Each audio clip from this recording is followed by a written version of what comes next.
It's such a pleasure to be down here. Thank you all for coming. I work for EFF. We're a nonprofit organization based up in San Francisco.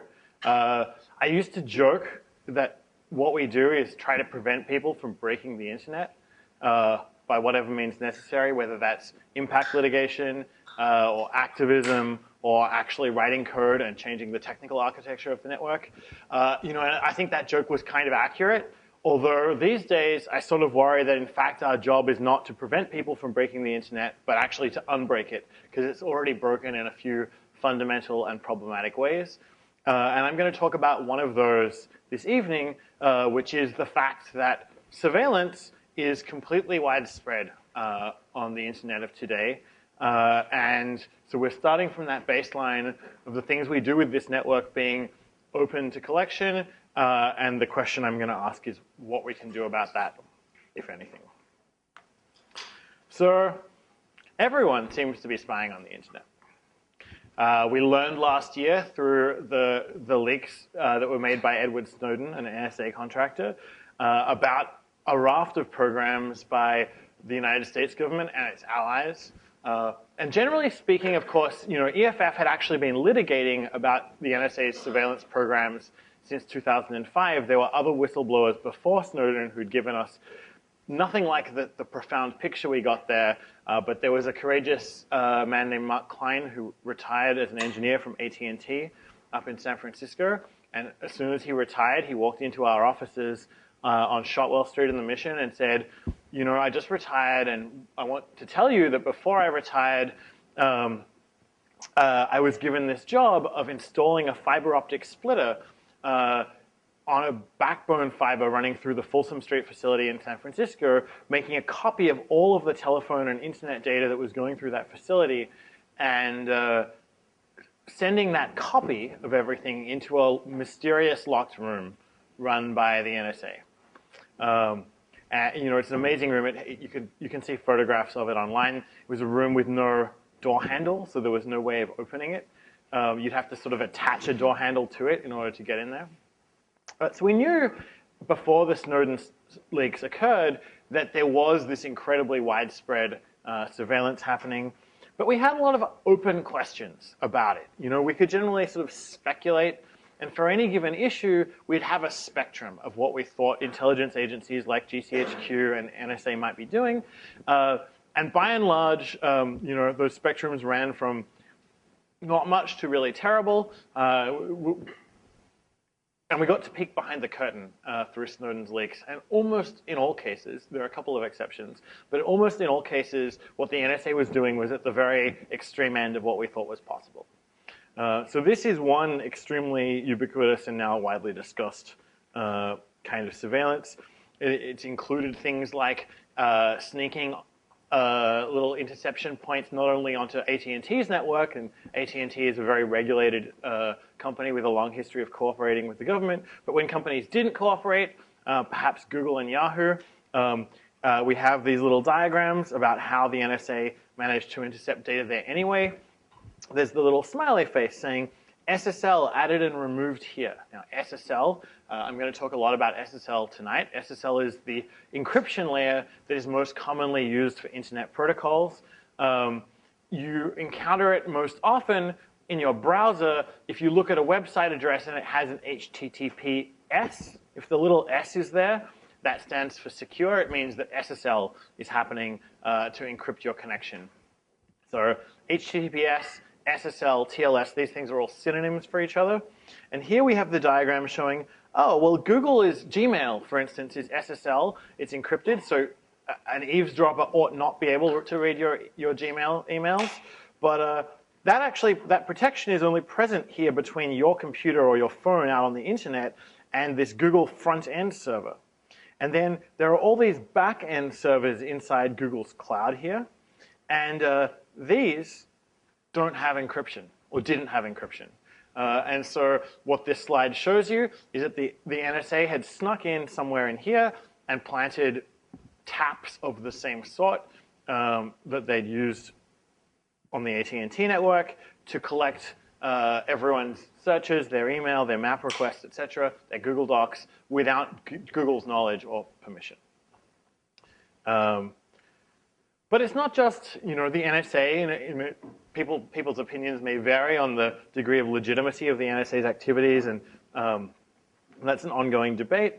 There are a lot of other governments around the world, and some of them are very powerful and well-resourced and essentially run by their intelligence agencies. We have here Vladimir Putin in his KGB uniform, and you can see the legacy of, if you know who these guys are, the legacy of the way that Russia has been governed for at least the last 100 years is essentially it's an intelligence state, and that continues to be true today. And so we expect, wow.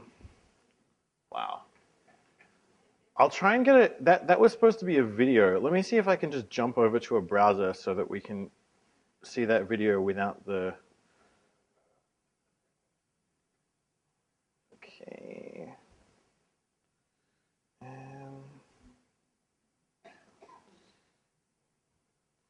If this doesn't work, you won't get to see your video, but we're going to try our luck. Nope. All right, so I'm going to just tell you what this video would have looked like. It's a map. You can find it if you have a browser later on of a lot of IP addresses around the world that were attacked by a fake certificate for gmail.com. So certificates are the way that you tell that your encrypted connection to the server is really going to the right place.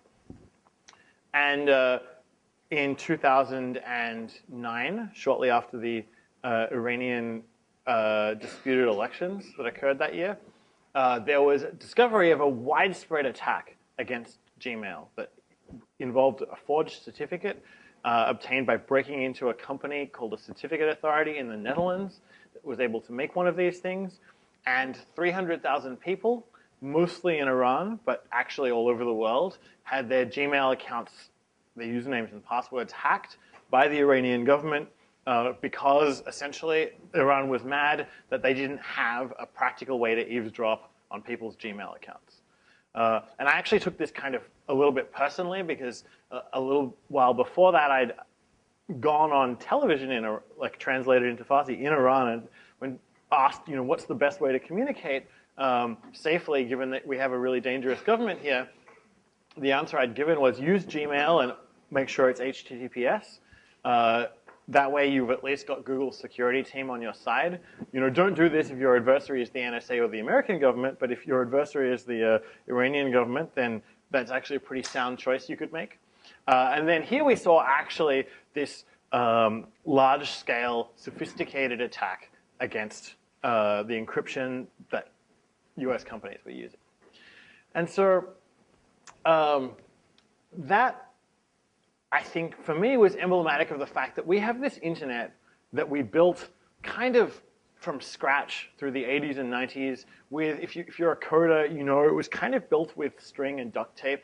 And the fact that there's any encryption anywhere was hard won. We didn't engineer this thing to be secure against geopolitical attacks and adversaries. And so we're kind of entering an era where this first awesome network that we built for the whole planet is coming up against a level of attack and scrutiny. Let's see whether I can actually get this. A level of attack and scrutiny that it wasn't built for. And we're trying to retrofit a sufficient level of security to defend against not only governments, but the commercial malware industry, which is also largely based in Eastern Europe and China, but it has other wings everywhere. People get viruses on their computers. There's identity theft. We have all these problems. And collectively, we could kind of characterize the people who are attacking people's browsers, their internet connections, their use of the network, as fearsome octopus-like adversaries. And I guess the big difference between the ones we face here and this guy in the slide is that ours are not in a cage. They're actually out there in the world, freely attacking everyone. And you could reasonably say, look, should we just give up? The resources that intelligence agencies and hackers, black hats, all these people have are far greater than the resources we have to defend ourselves a lot of the time. And there are also some fundamental reasons to worry that in computer security, the attacker is at an advantage. Because this object I have here is one of the most complicated things our species has ever built. It has literally billions of complicated interacting parts inside it. It's full of bugs. We all know that our software crashes. And every time there's a bug in a piece of software, something that can cause it to crash, that is also a vulnerability, potentially, that someone else, a hacker, can use to break into that system. And the difference, there's an asymmetry between me trying to defend my computer and someone else trying to break into it. The person trying to break into it needs to only find one bug that works for them to break in, whereas I need to find all of them and fix them in order to be safe.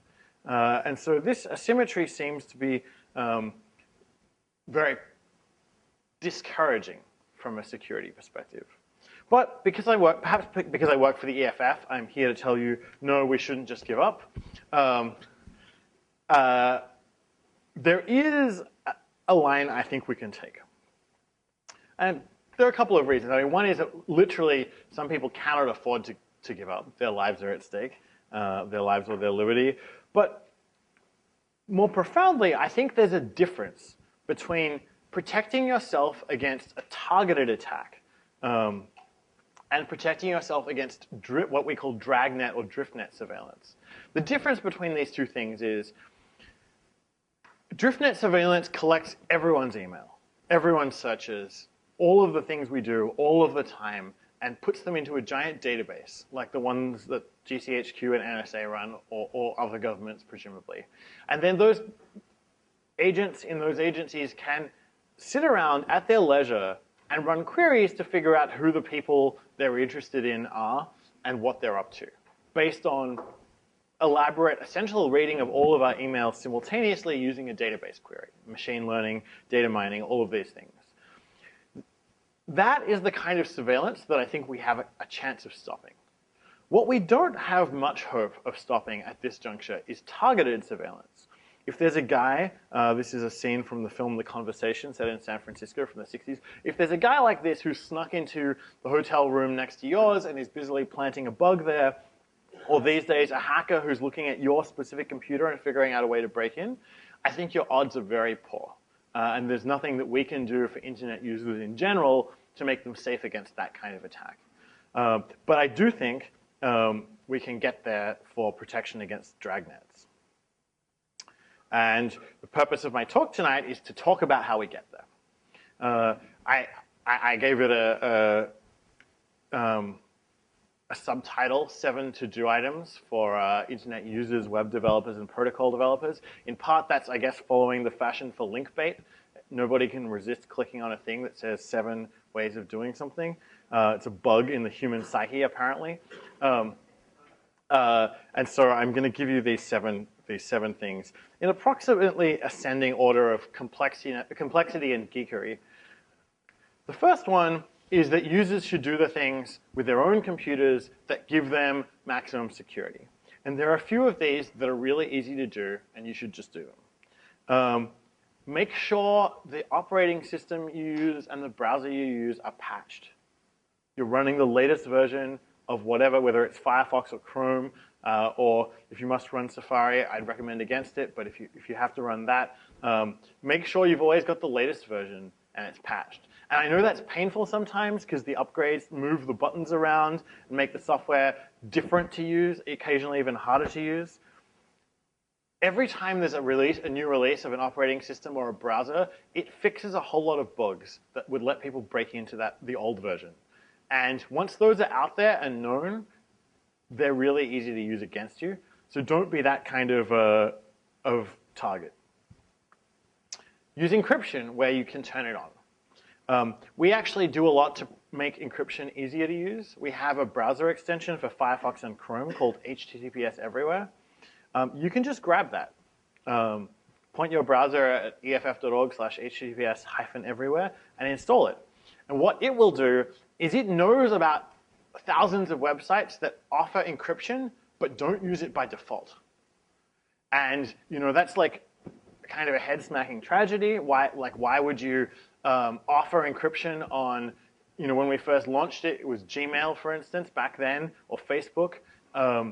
Those things had encryption available, but it wasn't the default, so we'd automatically upgrade you.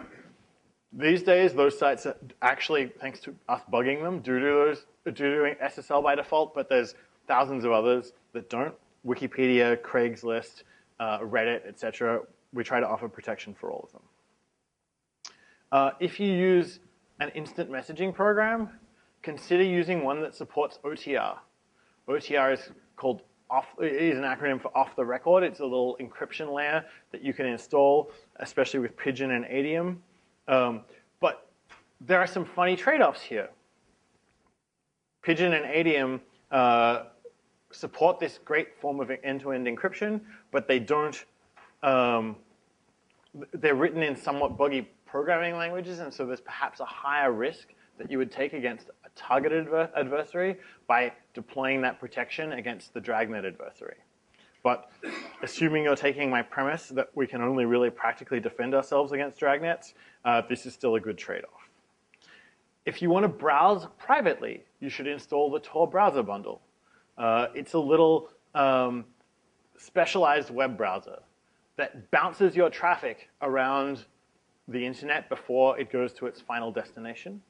There are 3 layers of encryption, each one going to the next randomly selected computer. As the encryption is unwrapped, the machines can't see further than 1 hop ahead and behind. And so this is actually a pretty great tool for anonymous browsing. Of course, we got to peek behind the curtain of the NSA and see what they were doing to attack the Tor network. This is an example of, we had all this speculation. Oh, maybe the NSA has figured out how to break Tor completely. What we in fact saw, they had this program called Egotistical Giraffe to attack the Tor network. They have a talent for naming that is quite extraordinary. This is literally an NSA slide I have here. And they were only able to perform very narrow targeted attacks against Tor.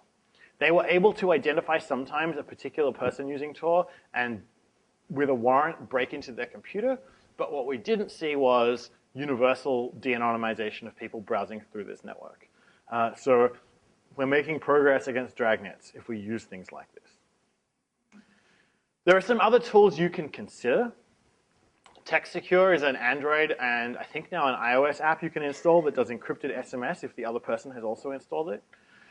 If you want encrypted email, you can install a thing called PGP. I don't really recommend it because the user interface is terrible, but if you're willing to put up with terrible user interfaces, you can use PGP. SpiderOak is a great alternative to Dropbox that does encryption so that the cloud storage provider can't read the files that you've put up there.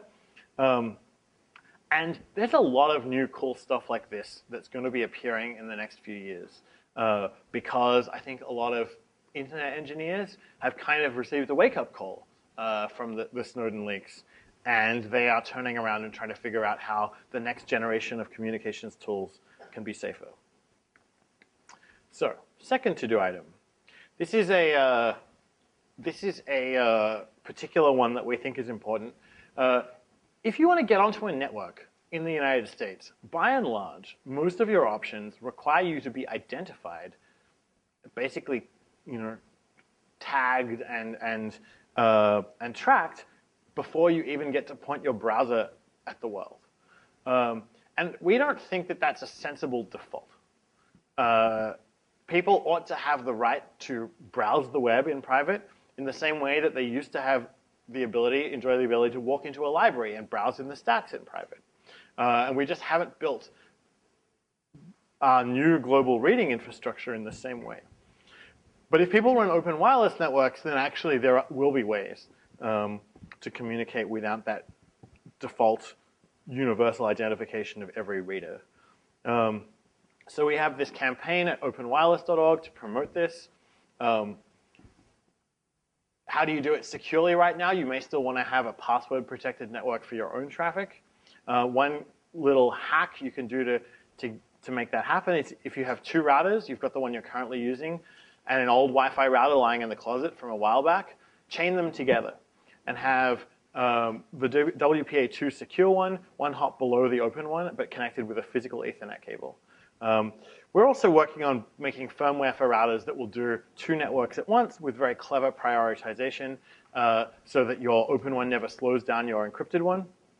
But that's a future EFF project. Third to-do item, how many people here run a website? Okay, enough of you, like a third of the room. If you run a website, there's a lot of things you can do to make sure that your readers get to read in private with respect to network surveillance, whether that's their phone company, the NSA, the other people in the cafe, at the same cafe that they're on the wireless, they're on the wireless in, or as they travel, the governments and environments that their laptop moves through. So deploy HTTPS and deploy it correctly. Now you would think this would be really easy, right? It's a standard thing, standard technology, you just flip the switch. I'm here to say I'm sorry, that's just not true. We didn't build it right the first time. We've had to bolt fixes on repeatedly, and almost nobody knows what they are. So I'm here to give you a slide deck to explain them. The first thing is to understand that those certificates, the ones you only know about because of the warnings that pop up and are extremely annoying and confusing, those things the warnings are like the tip of a giant iceberg. And below that is an insane bureaucracy that manages the internet's encryption infrastructure. And we actually studied this a bit at EFF. We did a project called the SSL Observatory where we tried to download every certificate off the internet. We just programmed a computer to try every single possible IP address, connect to it and see if there was a certificate there, and we got this database of millions of certificates.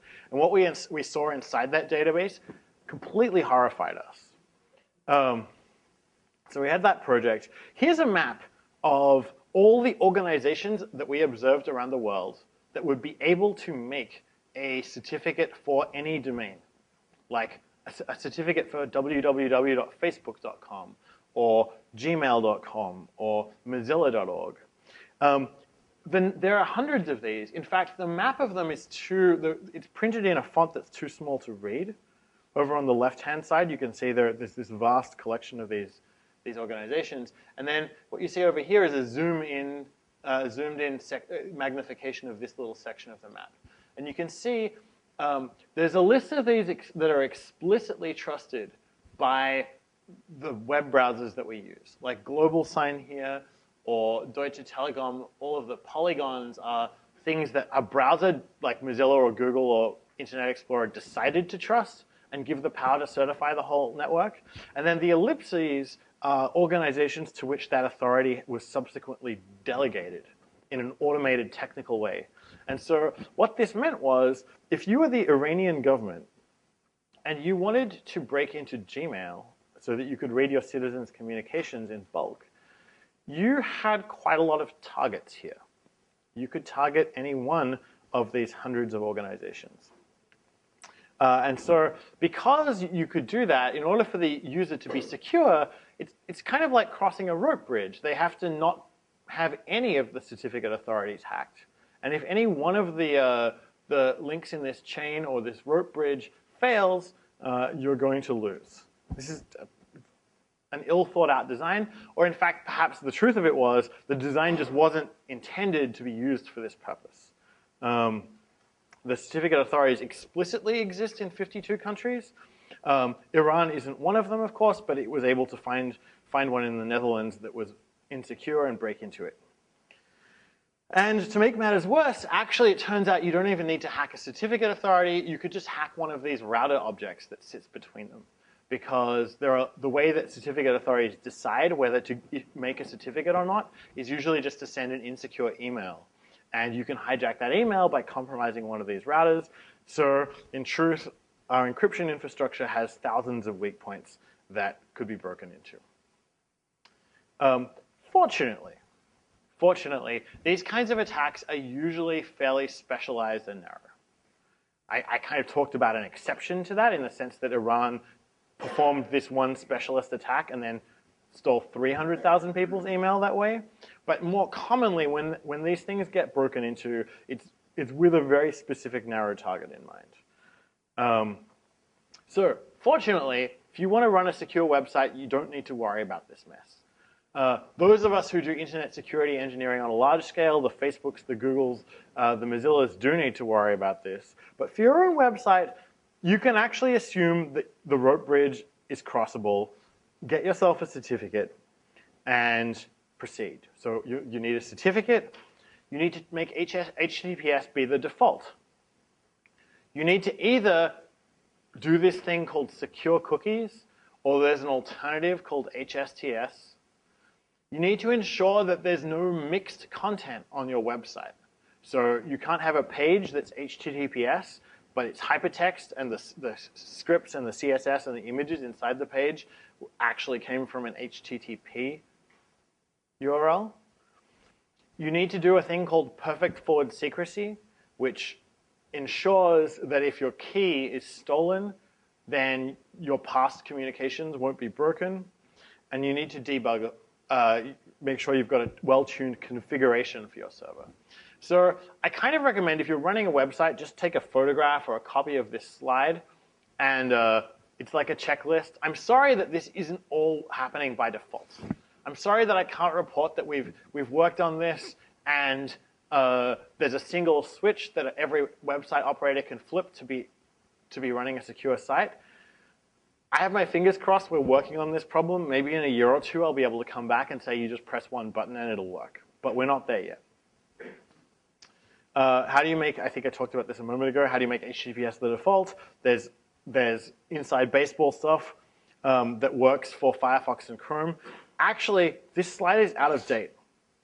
Since I wrote it, because I gave this talk before, Safari voluntarily fixed this problem, and we just persuaded Internet Explorer to fix it, I think, by threatening to publish the fact that they weren't doing it properly.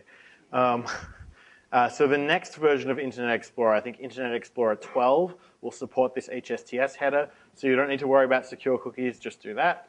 So, if we have time, I might demonstrate what a secure cookie is, but probably enough of you aren't interested in web engineering, so I might leave that to the end or skip it.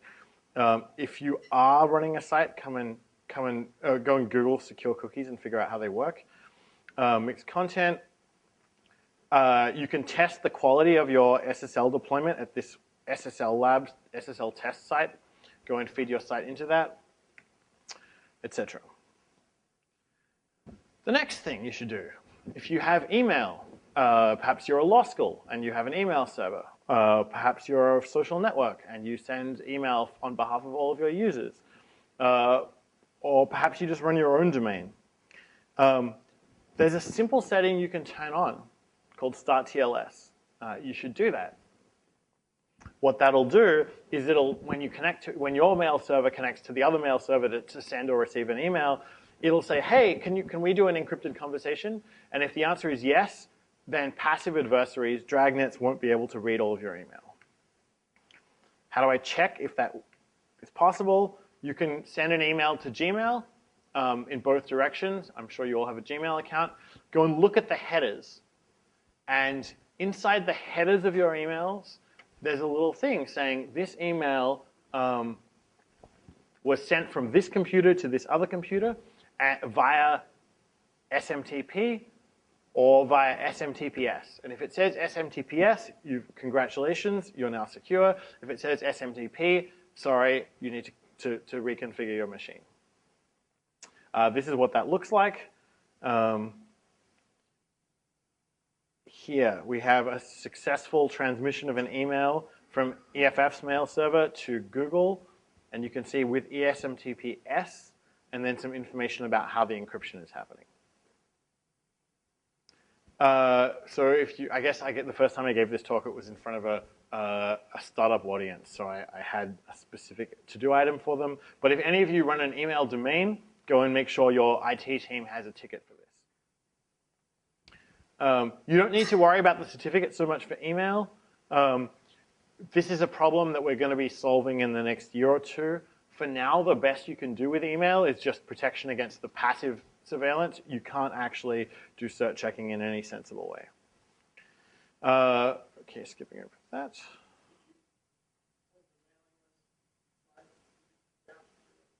Oh, so if you're a security engineer and you're doing this for any, are there any people here who run security for large websites? No.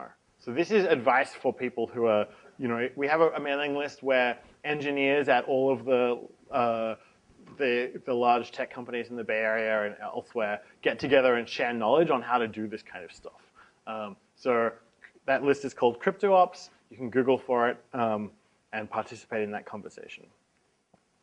So, does any of this prevent what are called man-in-the-middle attacks? Do people know what man-in-the-middle attacks are? A few of you. So, I think I mentioned before that cryptography only works if you know the correct certificate or key for the person you're trying to talk to. And a man-in-the-middle attack is where someone manages to get their computer in between the two computers that are trying to talk to each other. And if you imagine that these people are like Alice and Bob is the classic name. If Alice and Bob succeed in having an encrypted communication, they effectively build a channel based out of mathematical primitives, like mathematical operations, that nobody can break into, hopefully. And they get to send messages like, give me this web page, or send this email, and those messages go through this channel. But this only works if you've established the channel with the right person. And man-in-the-middle attacks involve some other party. Eve is usually the nickname we use for the attacker here, who tricks Alice into establishing a connection to her instead. Alice had the wrong key or certificate. She had the Iranian government certificate instead of the correct Google Gmail certificate. And so she sent the emails and the requests for web pages to Eve instead of to Alice. Now, how does Eve know what to give back when requested to a website, when requested for a particular page or a particular email? She actually just turns around and makes the connection to Bob on Alice's behalf. But she's managed to insert herself into the middle of all of this. So I guess the bad news is we don't have a way to stop. We do have a way to stop this for websites. We don't have a way to stop this for backbone email transmissions yet. We're working on it. But remember, we're trying to save the turtles. This attack, where Eve gets in the middle, has to be at least somewhat targeted. It could happen on a large scale if we're careless and don't watch out for it. But mostly, we're trying to prevent people from sucking up all of the email in the world. And so by forcing people to do this kind of trickery, we make it harder for them to be dragnet surveillors. To do number 5, if you have a data center, you need to encrypt the connections between the computers within your data center and between your multiple data centers. This is what Google and Yahoo and Microsoft and these other companies got wrong. At least the NSA managed to exploit that. I'm going to skip over how you do that because probably none of you are running those services. And then the last question, and this is sort of the entering philosophical territory. There's a question about what could we change in the way the internet works so that in 5 to 10 years' time, we have more structural protections against these kinds of attacks that have been widespread today. And that means going in and looking at these protocols, these bits of internal plumbing that make the internet what it currently is.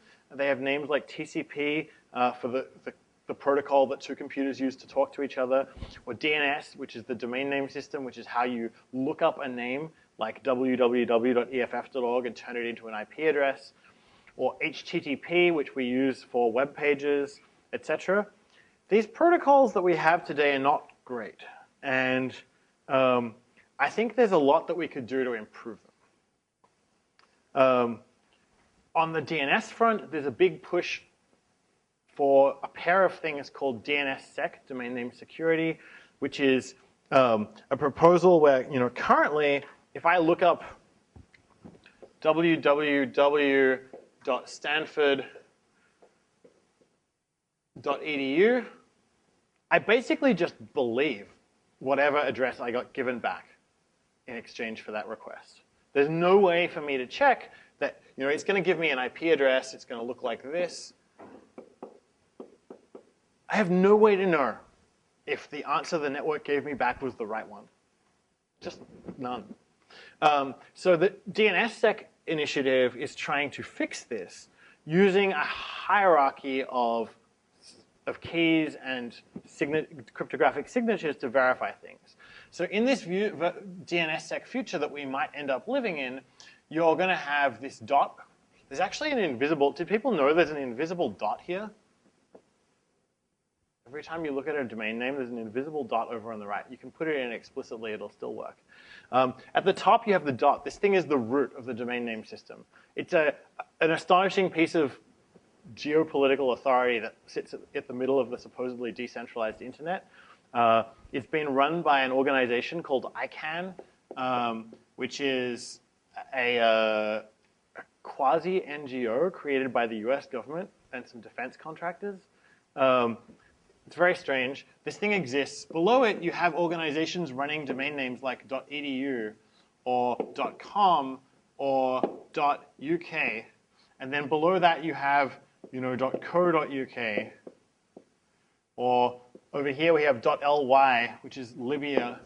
So every time you go to a website that ends in .ly, there's actually a role for the Libyan government in verifying the identity of that site, which is kind of interesting. What the DNSSEC proposal is going to do is create a hierarchy of keys where there's a bunch of root keys that are controlled by, you can actually go and see they're controlled by a specified list of humans who are considered trustworthy for the internet. And they get to sign and authenticate that .ly is really controlled by the Libyan state telecom.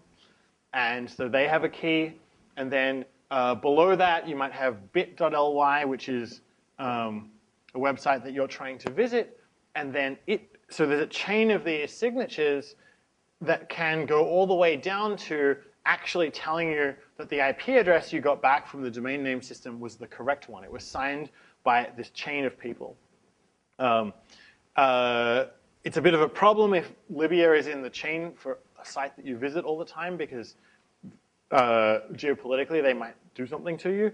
But in the case of Stanford, you can say dot goes to edu, goes to Stanford, and then Stanford gets to sign www.stanford.edu. And then they may also, so this is DNSSEC.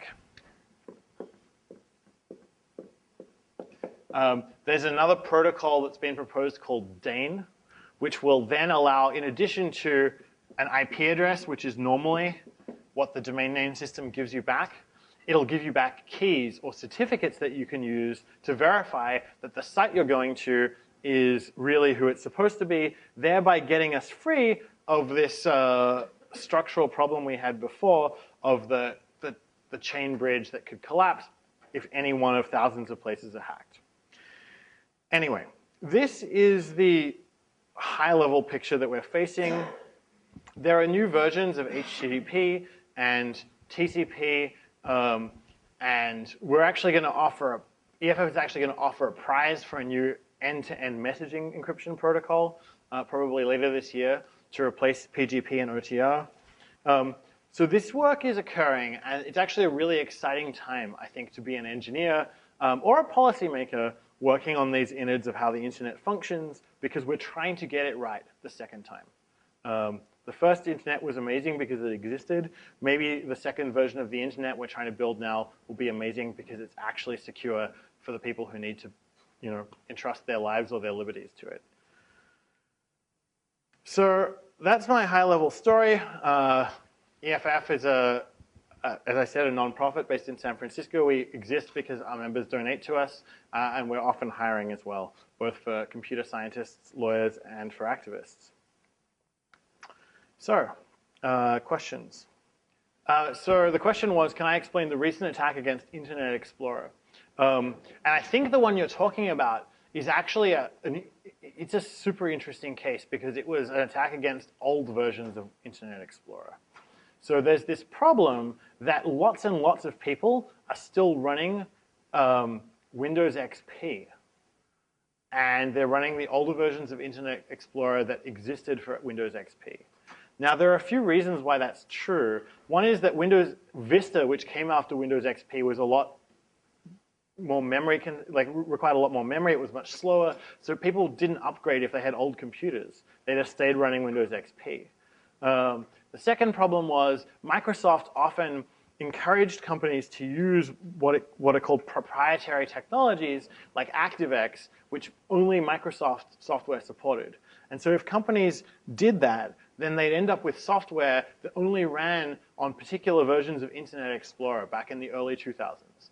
And if they never got around to funding an engineering team to rebuild those old pieces of software, there are a whole lot of companies out there that are stuck having to run Windows XP or old versions of Internet Explorer. And Microsoft, since then, has actually greatly increased its expenditure on computer security.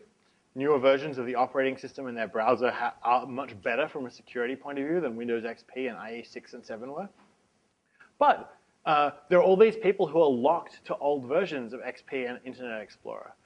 And Microsoft, I think, just recently announced that they were completely ceasing all security support for those old operating systems.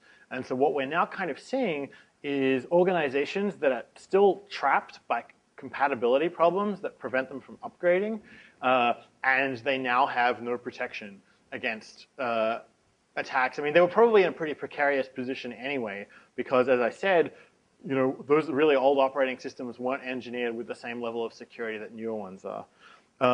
So what this means is if you're running Windows XP, basically you should not have that computer connected to the internet. If you do, it's going to get hacked. And organizations need to figure out how to switch to Chrome OS or Ubuntu or Windows 8 or Mac OS X, some new modern security, modern and more secure operating system, because Windows XP is unsustainable. Actually, the other thing that Microsoft should probably do is they should probably open the source code to XP, because at the moment, the only organization in the world that can fix a bug in XP is Microsoft, and they've stopped doing that. So they should just turn around and give the source code under an open source license in the same way that a lot of other companies do, so that if you're really stuck, you can at least fix some of the bugs in XP yourself. Next question? Heartbleed. Heartbleed is a, magnificent question. So what was Heartbleed? Heartbleed was a bug in a really common implementation of the SSL/TLS/HTTPS protocol I've been talking about a lot tonight. How did that bug work? It was an aspect of that protocol that had been added that allowed the computers to keep their connections alive. So the origin of the term was a heartbeat. And the heartbeat would be, here, one computer would say something like, I'm going to just read you a copy of the Jabberwock, just so that our connection doesn't fall over. The Jabberwock is a poem. It's 100 characters long. And, you know, 'twas brillig and the slyly toasted, etc. So literally, this is how the protocol worked. It'd have this little message. You wouldn't literally have the Jabberwock in it. It would have anything. And there would be these two computers. I'll call them again, Alice and Bob. And they'd send these messages to each other. And Alice would send a message saying, I have a poem for you. Please. Oh, so the crucial piece is Alice would send the poem and Bob would send it back. You know, they just kind of say something backwards and forwards to each other. It would be the same thing. But part of the message was, I told you before, the poem is a certain length. And so the attack was, Alice could say, I have a poem of 64,000 characters, and then actually read a poem that was only 1 character long. Maybe she'd say, I've got the Jabberwock, it's 64,000 characters long, and then she'd just say, 'twas brillig, and nothing more. And then Bob's software would be reading these instructions and say, okay, I need to, his computer would make a copy of the message that had been sent. It would say, "'Twas Brillig," but it would naively believe this number that Alice had sent over. And so Bob's computer would copy an area of memory like this, and anything that was lying around in this memory over here would get sent back to Alice.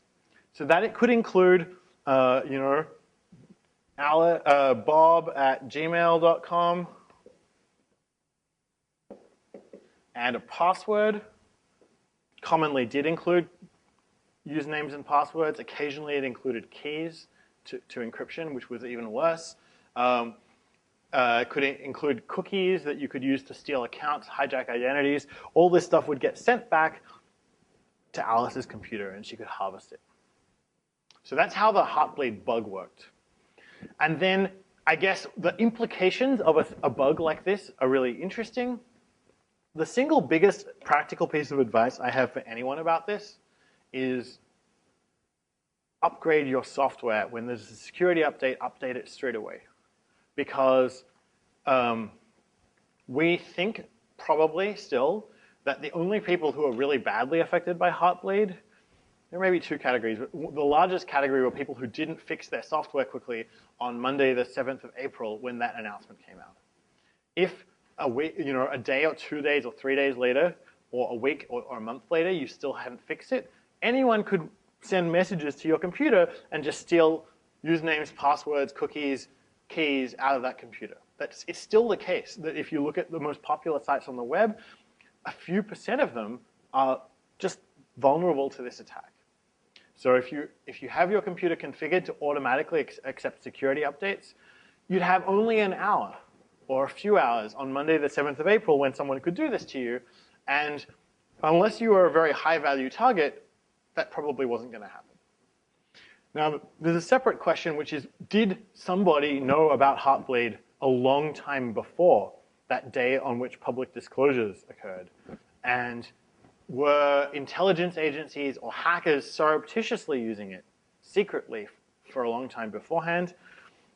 We've actually got a purported recording of such an incident from November 2013 in the Netherlands.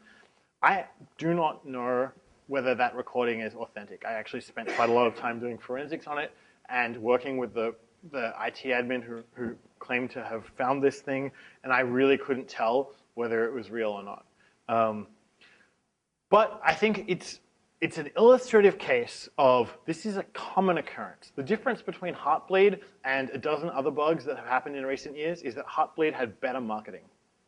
Bugs of this severity occur on a routine basis. Our software is full of them, and you want to be structurally as protected as you can against them.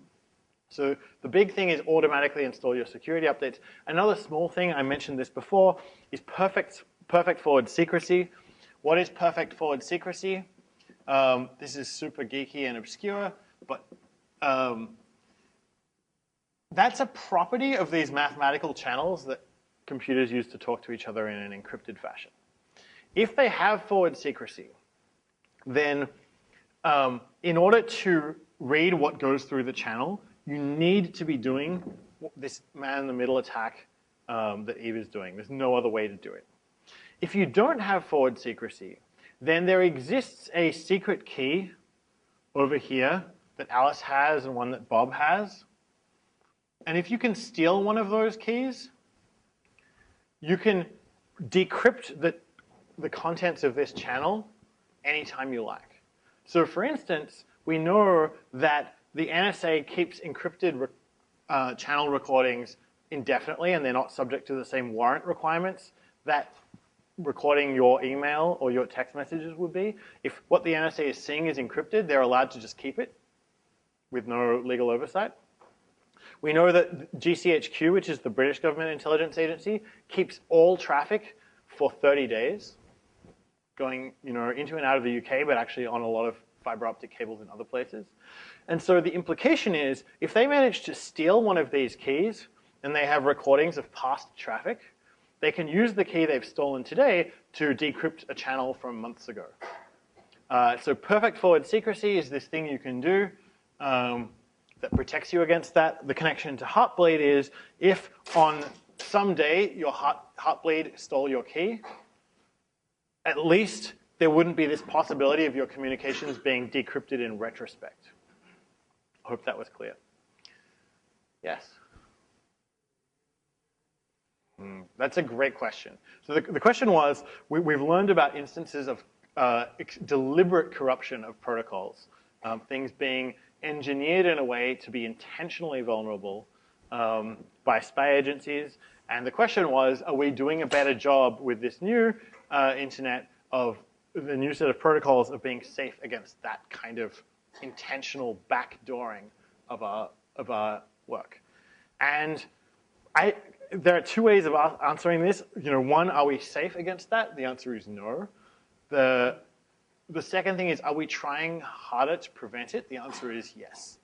So I think all we can do is be suspicious about the contributions that go into an open standards process, because the internet, honestly, like the way the internet is designed is completely open. There are these mailing lists that this organization, the Internet Engineering Task Force and the World Wide Web Consortium run. You can just go and participate in the conversation there, make suggestions. There is a growing amount of kind of commercial and strategic politics in that process, unfortunately, but it's still largely a meritocracy where anyone in this room could go and make a suggestion about how the future internet ought to work, and people may well, if you argue for it articulately, people may go with that design. And so all we can do is just be a little bit more cautious about the contributions that come into that process, where they've come from, and whether they contain a mathematical backdoor of the sort that we saw revealed, especially in, RSA Corporation had promulgated a number of standards that were affected, but there were other cases as well. Yes? US giving or any other national. Look, ICANN is a strange organization. Governing a thing like the domain name system is a fascinating process. Unlike a lot of things on the internet where, I can do my thing communicating with one person over here and you can do your thing over there, and we do need some level of interoperability, but we can all have our own kind of little universes and do things our own way. The domain name system is not like that. It's a fragile global infrastructure that we have to all share. We need to use the same names. We saw that threatened, interestingly, during the SOPA-PIPA fight in the United States, where the US government was seriously considering censoring the domain name system. And if that had happened, there would have been a serious risk that people would have made a different one that wasn't subject to US government censorship, and then we would have had two conflicting versions of this thing, which would have been a pretty disastrous outcome. But given that we've only got one, it has to be governed. Choices need to be made about whether a new top-level domain will appear or the policies that apply to them. And you could fill up many PhDs with all the kind of strange failures of governance that occur inside an organization like that. There are a lot of principal agent problems. There are a lot of opportunities for insiders to benefit from understanding exactly how ICANN works. I think if you look at I've heard stories that a lot of the successful participants in the auctions for new top-level domains were themselves formally kind of affiliated or knowledgeable about the innards of ICANN. So it's, on one hand, it's a deeply imperfect institution. On the other hand, probably there's no choice but to have something imperfect up there running this fragile infrastructure. So it's hard to say really how bad it is. We do get domain names when we need them. If you need to go and register one, usually you can find one. So at least it does that. It's good probably not to have a government at the top, because there will always be these temptations, whether you're the United States or whether you're Libya or whatever, to use this thing for some surveillance purpose or some political purpose, and restraint is the only sensible response to that temptation. So SSL actually uses different cryptography and mathematics. I kind of glossed over this, but it contains a sort of pluggable component for their mathematics that you can switch out, and you can put different mathematical algorithms in there and different strengths of key. And so the answer is, it depends. In some cases, for some commonly used forms of encryption, definitely yes, that intelligence agencies could break. 1024-bit RSA was really commonly used just a few years ago. It's now pretty certainly breakable for some price that's in the order of maybe hundreds of thousands of dollars. So if when you look at your SSL implementation, it's doing this, it could get broken. If you're doing 2048-bit RSA, or you're using elliptic curve cryptography, maybe you have a much better chance. And I actually kind of implicitly, when I think I had a slide somewhere here. If you go to this page, where is it? Ah, yes. The SSL Labs SSL test thing, and put in a domain name, it'll actually give you an opinion about the quality of the ciphers that a particular website is using. And there's a lot of obscure argument about which ciphers are better against what cases, but this website gives you a great kind of layperson's approximation to that debate. Question. I would say Australia doesn't have the constitutional protections against surveillance that the United States has. There's something, I think, about the British Empire where it was, at least historically, shamelessly an empire. And it was quite clear that, in running an empire, sometimes you need to spy ruthlessly on people. And I think that's actually reflected still in the more liberal policy regime that GCHQ faces compared to NSA. And so, that there are lots of stories about the NSA getting GCHQ to do things for it because it wasn't subject to the same level of legal oversight. And I think that's reflected in Australia too.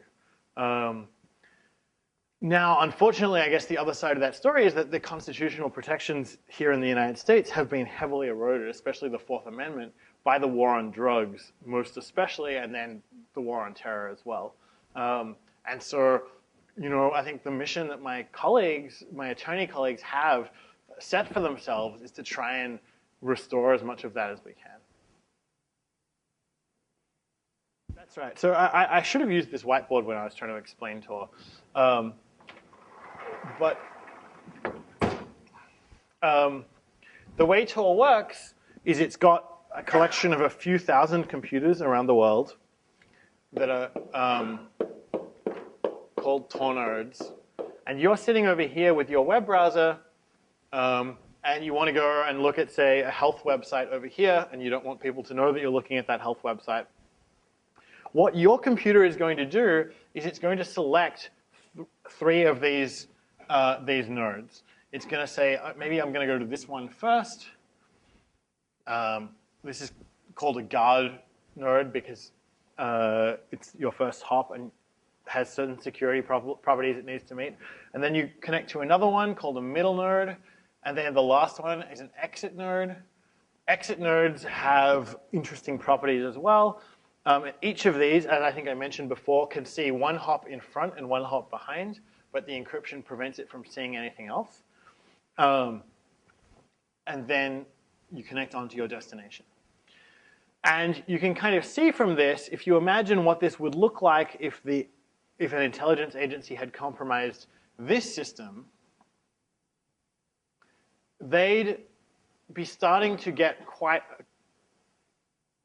meaning, and then they were able to spy on you here, and they were able to spy on you here, just by their routine activities. They could be in a position now to connect all the dots. They saw this link. By running this computer, they saw this link. By running this computer, they saw this link, and now they spied on this one. Now they can, at least if they can connect these dots here, see everything you're doing. And we know from the slide decks that we got out of the Snowden revelations that they want to do this. As of mid-2012, they were not running a significant fraction of the Tor network. And they were saying, oh, we actually maybe need to be cooperating with other intelligence agencies because there's this magnificent game theoretic problem. If you're an intelligence agency and you decide to turn on a whole lot of Tor nodes to spy on the network, and then the Russians and the Chinese and the Israelis and some other people do the same, then actually what they're doing collectively is making the network stronger because it has more bandwidth and more computers anonymizing everyone's traffic. And so actually your odds of getting a fast, good connection go up if there are a lot of people trying to independently attack the network. So the question will be, do they succeed in cooperating with enough other intelligence agencies? If yes, then you're right, we have a serious problem. If no, if they all compete with each other, we're probably in somewhat decent shape. Yes.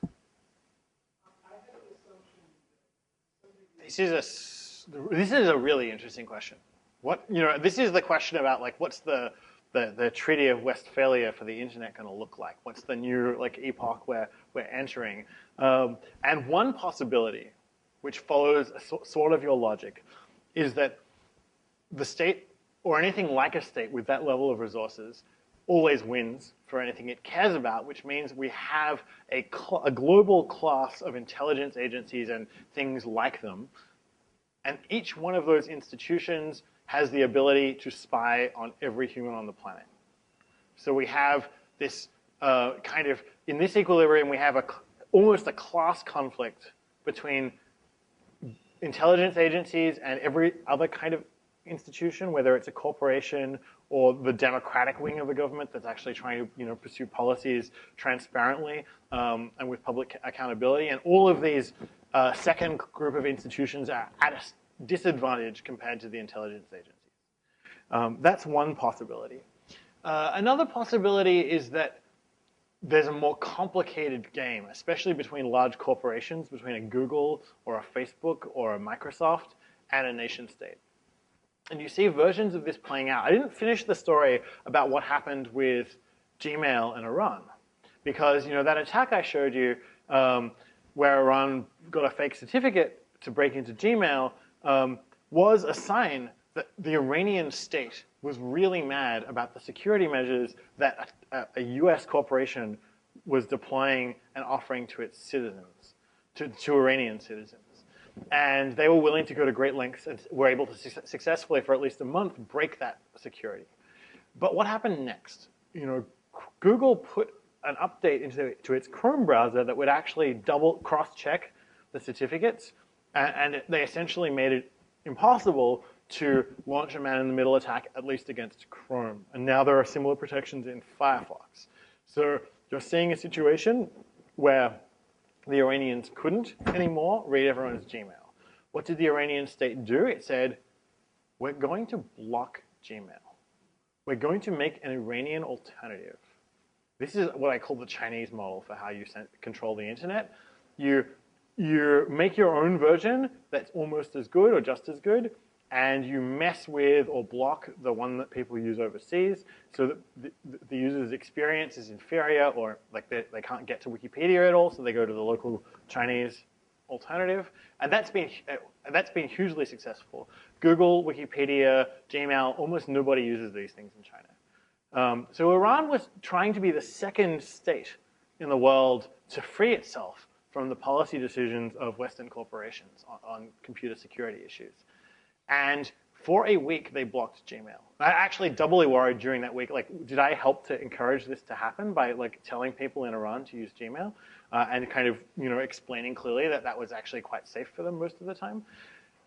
After a week, they unblocked Gmail. Why? Because the members of the Majlis, the Iranian parliament, were really mad they couldn't read their Gmail accounts. And so that was the moment when I just thought, actually, the equilibria to this geopolitical game are really more interesting than just, governments always win, attackers always win. There is a dynamic here that means that this new treaty, whatever it looks like, is going to be complicated. And, I think that means that we have work to do in making it turn out in a way that's better for ordinary citizens.